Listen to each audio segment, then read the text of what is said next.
Welcome to Lean by Design podcast, a podcast that takes a deep dive into the complex, ever-changing world of biotech, pharma, and related industry, where we explore the relationship between people and workflow design. I'm your host, Oscar Gonzalez, alongside my co-host, Lawrence Wong. Come along as we learn from industry experts as they deliver practical tips and tell inspiring stories that have shaped their careers. All right, well, here we are, episode 3. Lawrence, we finally made it to 3 episodes. So, some excitement here. Hopefully we have listeners that are, jumping on the wagon and really joining us for all this content. We are very grateful here to have Lauren Perna from Lauren Perna Communications. She is the CEO and lead writer. She's been a part of really engaging members in the scientific community. Her work now really looks to take the stories that companies have and really bring them to life and really taking that technical jargon into something that resonates with folks. So we are super lucky to have her on our podcast today. Lauren, go ahead and say hello to all of the listeners that we have from the first couple of episodes. Hey guys, this is Lauren. Thank you so much for having me on. So Lauren, you're also the co-leader of the Women's Business League, and you've started this community as well around mental health, the Mentally Fit Founder. Yes. Can you talk a little bit about how that kind of, where that inspiration came from to really speak out on those things? Yeah. For me, mental health is something that I've been very passionate about for a long time because I have struggled with my mental health. I never really talked about it too much. I just kind of, personally followed kind of, Mental Health America and all other kind of similar organizations. And last year in 2021, I decided to share my story of struggling with my mental health. And I, just shared it on Facebook. I thought maybe just a few people would like it. And then it kind of went viral, which, Awesome. was not my intention. I really just wanted to share my story. And from there, I just kind of realized the impact of telling your story. In our world, mental illness is still very much taboo. We are really heads and tails above where we were even a year or 2 years ago, as far as mental illness being accepted. But these days, it's not given the same validity as something like a physical illness, and that's where I come in. I want to tell my story so people can understand that, mental illness is just as serious as a physical illness, and it shouldn't be treated any separately. And so that's where the Mentally Fit Founder came in. I'm working hard to kind of build that community, but I also do a few other things. So it's fantastic. I mean, it's so important, and especially now. You alluded to the first year or two, the last 2 years or so, how the look into mental health has changed. Now companies are initiating, mental health days as, part of your PTO package. Yeah. And as you can imagine, a lot of people are now, they're kind of feeling those effects and feeling, potentially that there are some spaces of mental illness that are affecting them, because we went from seeing people every day, to having those interactions to now, being put into isolation, through COVID and the pandemic. So you see these things kind of surface and you go, why do I feel this way? And you may have been masking what those internal feelings have been because you've just been able to kind of bounce off of the energies of folks around you. But when you're kind of left by yourself, that's when things become a little bit difficult. So, absolutely. So, it's just been one more thing. And then, because I enjoyed sharing my story and talking about the advocacy, I tried to target a few more clients in mental health. But it all aligns with, the majority of my clients are life science But all in all, I'm really just focusing on companies that are helping improve human health, whether it's physical or mental. That's awesome. That's fantastic. And it's super important. And I'm glad that we have, somebody like you that really understands the value and can help communicate that value to these companies so that we're kind of, starting to mold these organizations into places that make sense for the times that we're in, for the people that we're trying to hire, because they're fantastic people that are out there that we need to, again, as you mentioned before, not just catering to physical ailments, but looking at the mental ones as well. So that's very, very important. Yeah, And so exactly. you got your degree. We're gonna go back a little bit. You got your degree from Fordham in New York, and I noticed you had that in communications as well. And you started to shortly after that, you started working. You transitioned into working directly with biotech and pharma companies and member services and engagement services. So can you talk a little bit about your experience in there when you met with the different organizations and the people alike? Can you talk a little bit about that? Yeah. So I went to Fordham. I left the Boston area for a couple years, but I came back. And the bulk of my career was at the Biotech Trade Organization here in Boston. But before that, I did like customer service, retail management, just a few of those things. And I always joke that retail gave me the best experience of my life. You'll never the good, the bad, the ugly. Yeah, you really do. It's retail is tough. But the organization that I worked for a long time, was a member services organization for the biotech industry. And my role was primarily customer service, helping those companies that joined our organization gain visibility in Massachusetts and, in the life science industry in general. And because it's a membership organization and a nonprofit, I did a lot of everything too. So I did events and marketing and comms and kind of, a very multifaceted role, which is really where I thrive when I can do a lot of everything. I'm definitely, I've got both the big thinker and the executor brain. So it was really such a joy being there because I could really kind of take my ideas and execute them.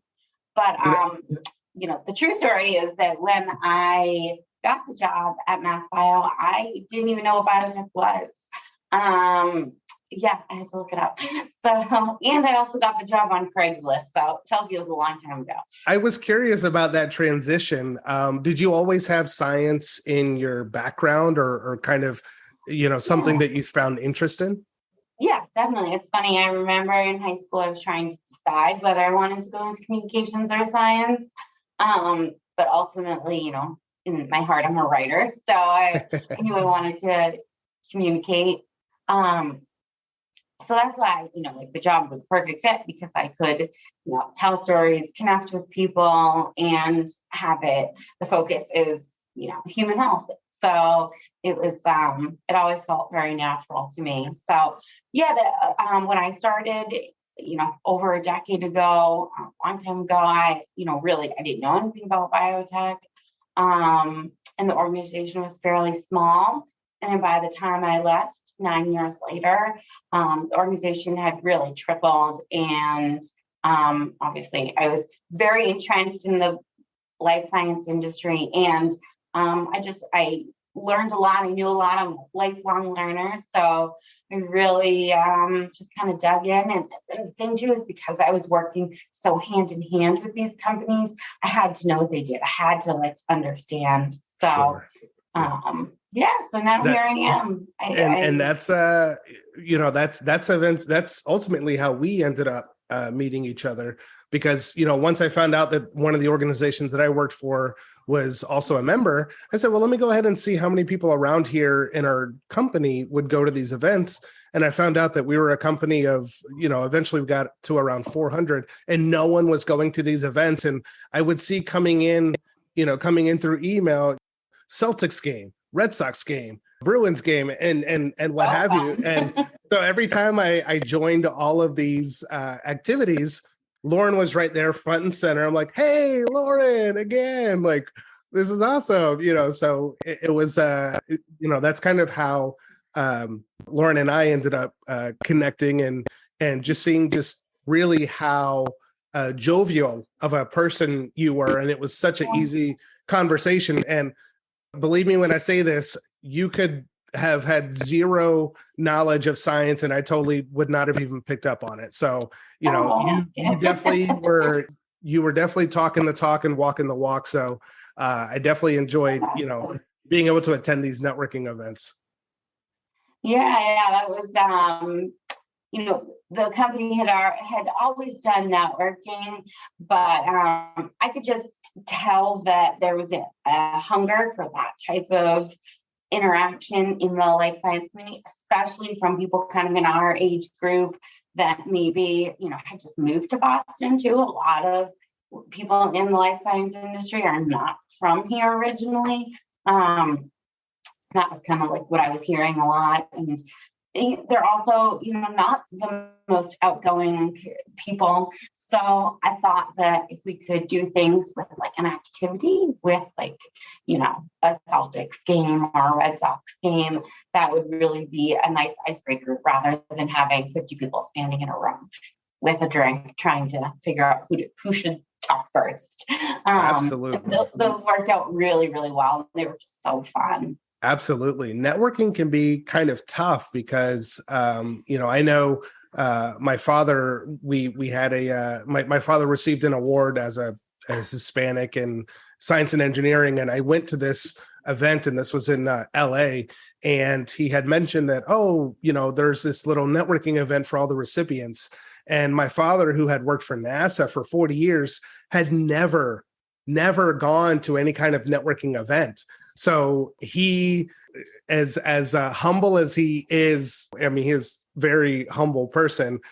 He kind of was just like, Oscar, what are you supposed to do in these things? And it was like in the lobby of like one of the hotels or something. And as we're kind of walking by, my mother, my sister and I, my brother wasn't able to make it, but we're kind of walking by and we could see my dad just kind of off at a cocktail table, just kind of like, who should I go and talk to? Like, I don't know anybody. And, to your point, those kind of events, they really help kind of bring down the icebreakers and they kind of help alleviate that level of stress of, I need to go say something and not sound like a moron, rather than, hey, I can go and say, whoa, like that was a great 3-pointer, or, oh man, did you see that home run? And kind of start a conversation with something that just happened. Yeah, so, you have a built-in icebreaker when you're there. So exactly. Definitely, those are some really great events. So that was how I got to know the life science community so well, because I, was at the helm of those events and had to go to them all. So. You're listening to Lean by Design podcast, and we'll be right back after a quick break. Thank you to our sponsor, Lauren Perna Communications, a Boston-based digital communications firm for life sciences, healthcare, and mental health companies. Life science companies have an important story, but it's not always easy with the industry jargon. Lauren and her team turn your technical talk into compelling content that feels authentic to your brand and resonates with your audience. If you need help with your digital content or copywriting, visit laurenperna.com to learn more about how they can tell your company's story. And so when you moved from that role that you had almost a decade, and you had a little bit of time where you decided to kind of consult, and then prior to starting your own communications firm, what was it like? What was kind of going through your head when you went from this great role that you have had a number of promotions, you received roles with additional responsibility, and then you decided, you know what, I'm going to try to do something on my own. How did that come through? In my head, I was like, what the heck am I doing? Oh my God, am I crazy? No, so I left and I took a little bit of a break. I just needed some time to kind of realign and rest and kind of figure out where to go from there because, I didn't really know what to do next. My job was very tailored to me. And I knew I needed to do something else, but I was having a really hard time figuring out what did that look like? What did I have the skill set for? And that's, kind of like a whole other podcast, but, it was really tough. Having a multifaceted skill set, and, you're trying to work in an industry that really likes to narrow people down to a specific skill set. Yes. So that made it really challenging for me. So I decided to scrap the job search instead of finding another job. I just took some time off and tried to figure out what to do. And that's when I took little jobs doing social media for a local campaign. I did just some general marketing and comms for another nonprofit. And then I took on another kind of marketing comms, more hours job. And I really just liked the social media. I really liked writing and storytelling. And that was something that obviously I had to do so much of at my long-term job because, first of all, everybody's always interacts with emails. So I was always writing emails. And just the nature of my job, I was always like storytelling and coming up with text for events and, different pieces of collateral. So I already knew that I loved writing and I loved the kind of like short, pithy marketing and social communications. But I had not really thought that was the direction I was going to go in until I started taking those contract jobs. Really loved doing that. And I was like, all right, this is the direction I want to go in. I really thought maybe I needed another like year or two in the corporate world before kind of jumping out on my own. But alas, something called COVID came into our lives and that was just not possible. So I have a house up in Lake Winnipesaukee, which is like 2 hours from Boston. So I was driving up to our house with my dog. This COVID thing is real. What am I going to do? Jessie, her name's Jessie. Me and Jessie having a little conversation. And I'm like, I think I'm just going to like start a business. And I was just like, conversation in my head as I'm driving. And I got to my house and like, it was almost like a fever dream.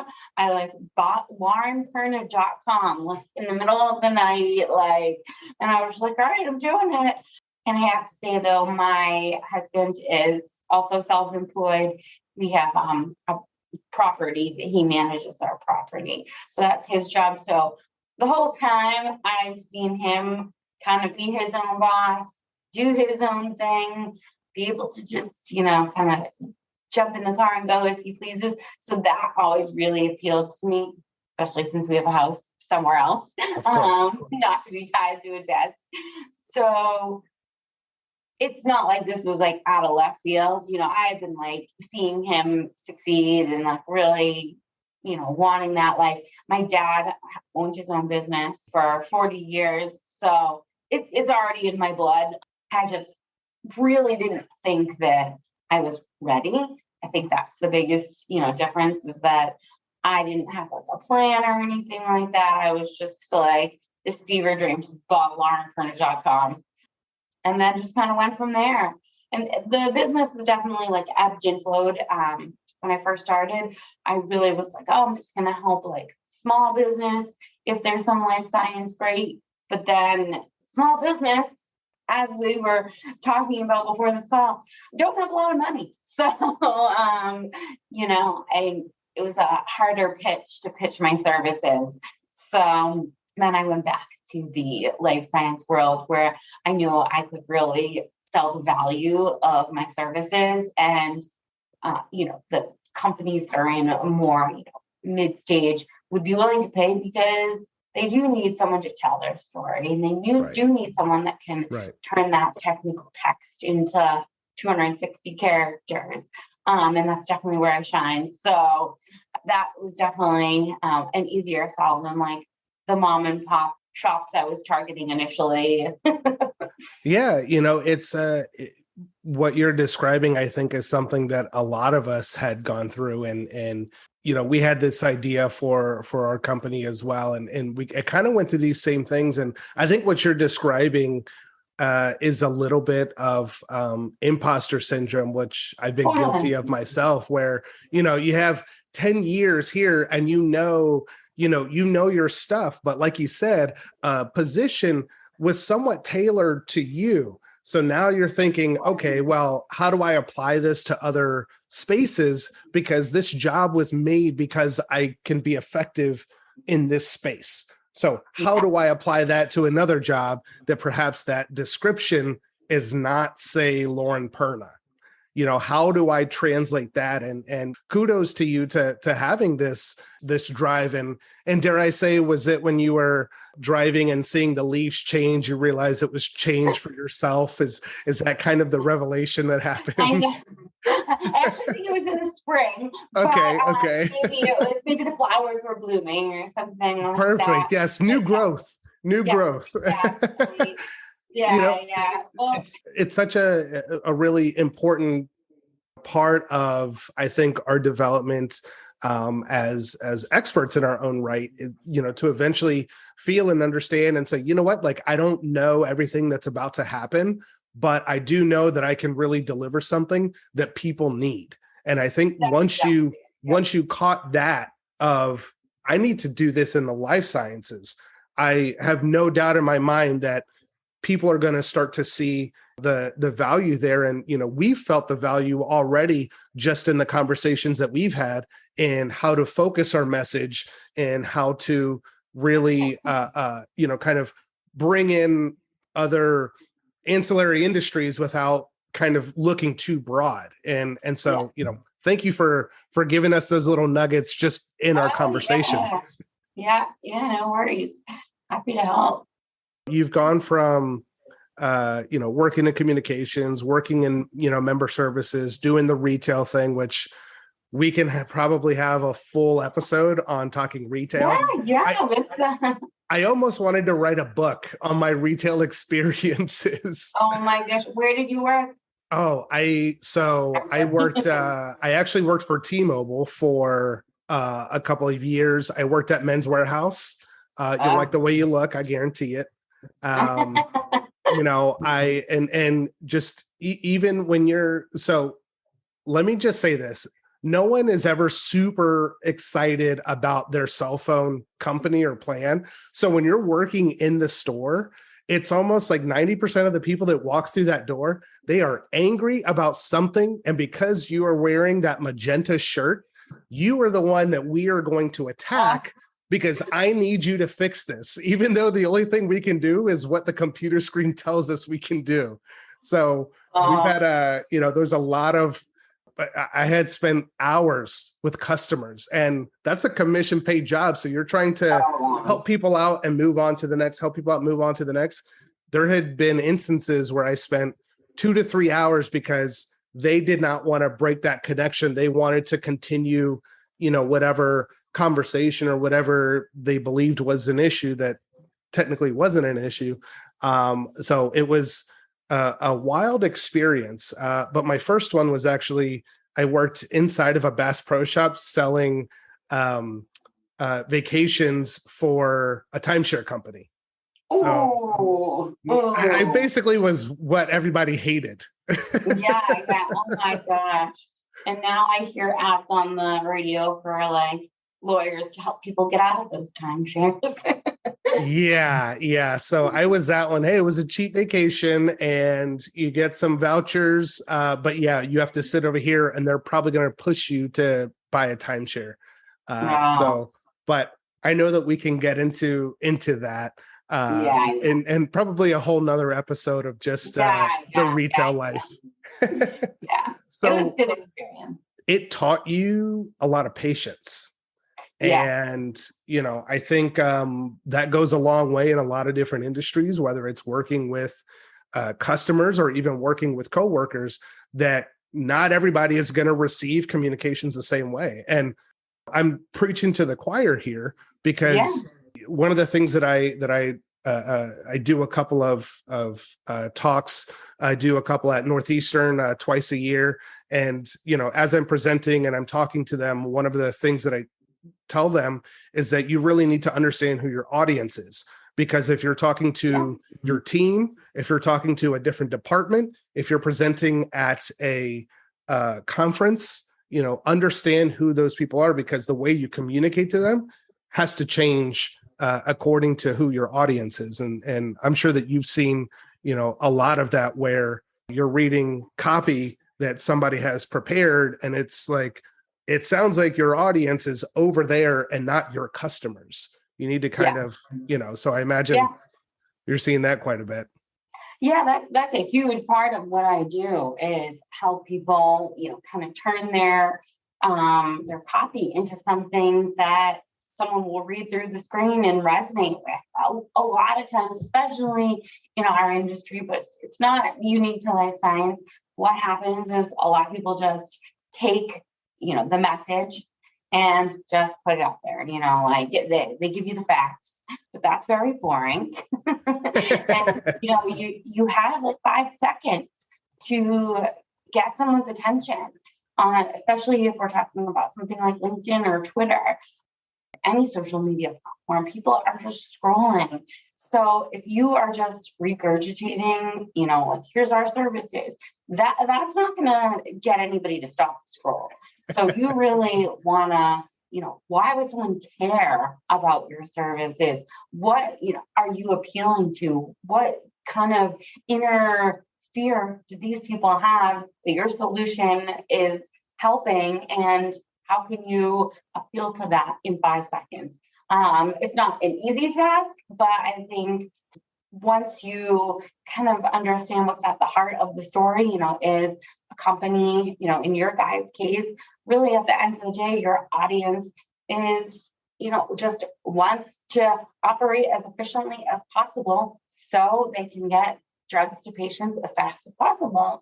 And, if they are operating with bottlenecks, that's not happening. So how can you appeal to that kind of deep-seated fear that they're not working fast enough for patients? That's, instead of just saying, here's our services. And I'm just using you guys as an example. No, that's actually a great segue, because one of the things that I wanted to get your thoughts on is, over these 10 years, as you start to develop your craft, you are, put up against workflows in different scenarios, ways of working, that as you start to utilize those mechanisms that are set forth, in front of you by the company, by previous, SOPs. Did you ever find yourself where you had to take on a task, or where they said, hey, here's how we're going to do this, take a look at it, and it just flops, or it really does not reach that appeal that you're looking for? What happened in that instance, and how did you decide we need a better way to do this because the status quo is not going to work?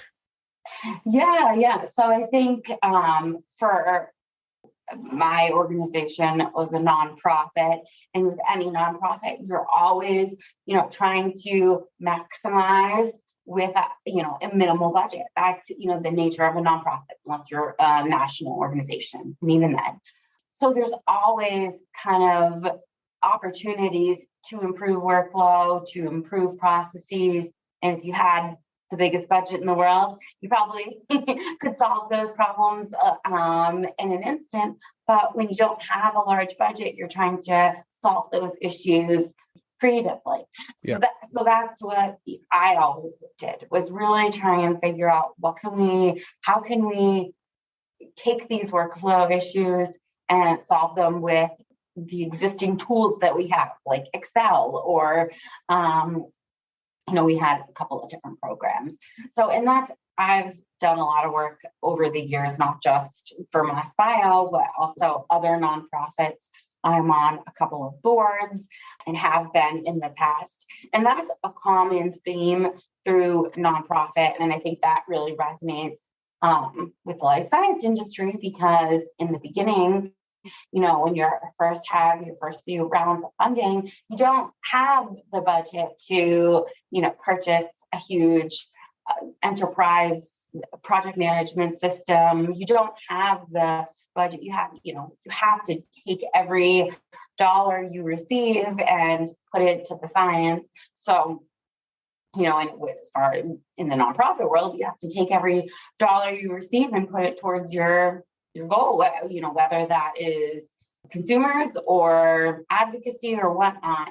So all in all, I've really seen across all of my experience that it's about thinking creatively and kind of using the tools that you have and really finding solutions and owning them. I think that's the biggest key has been for me. I'm a big fan of Excel.